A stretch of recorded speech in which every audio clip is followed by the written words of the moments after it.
एक समय की बात है, एक राजा था जो अपने मन की बेचैनी से परेशान था। उसके पास धन, दौलत, राज्य और हर प्रकार की सुविधा थी, लेकिन फिर भी उसका मन शांत नहीं रहता था।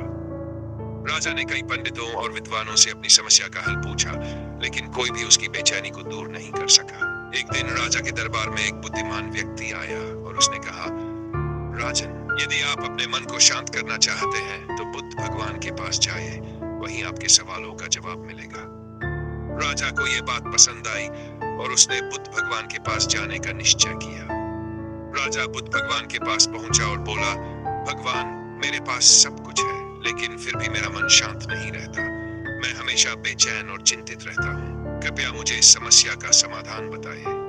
बुद्ध भगवान मुस्कुराए और बोले, राजन, तुम्हारे मन की बेचैनी का कारण तुम्हारा अपने विचारों और वस्तुओं का मोह है। जब तक तुम अपने भीतर के सत्य को नहीं समझोगे, तब तक तुम्हें शांति नहीं मिलेगी। राजा ने पूछा, तो फिर मैं क्या करूं भगवान? कैसे अपने मन को शांत करूं? बुद्ध ने राजा को एक काम करने को कहा। उन्होंने कहा, तुम अपने राज्य में एक ऐसे व्यक्ति को खोजो जो पूरी तरह से शांत और संतुष्ट हो। जब तुम उस व्यक्ति को पाओगे, तब तुम्हें शांति का मूल समझ आएगा। राजा ने अपने सेवकों को राज्य के हर कोने में भेजा। सेवक घर घर गए और हर व्यक्ति से पूछा कि क्या उनका मन पूरी तरह शांत है।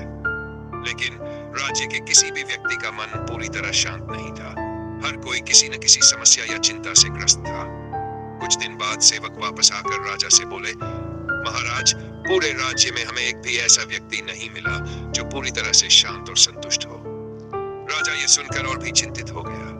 वह बुद्ध भगवान के पास वापस गया और उनसे कहा, भगवान, मेरे राज्य में एक भी ऐसा व्यक्ति नहीं मिला जो पूरी तरह शांत हो।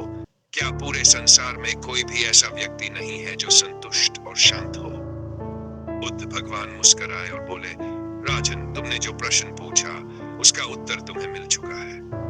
पूरे संसार में ऐसा कोई व्यक्ति नहीं है जो बिना अपने भीतर की समझ और आंतरिक जीवन के शांत रह सके। शांति बाहरी चीजों से नहीं मिलती, यह केवल भीतर से आती है। तुम्हें अपने भीतर झांकना होगा और समझना होगा कि तुम्हारी बेचैनी का मूल कारण क्या है। उन्होंने समझाया, मन की शांति तब आती है जब तुम अपने विचारों को समझो, उन्हें स्वीकार करो और उनसे ऊपर उठ जाओ। असली शांति त्याग और आंतरिक चेतना से आती है, न कि धन, दौलत या बाहरी वस्तुओं से। तुम्हें ध्यान और साधना का अभ्यास करना होगा।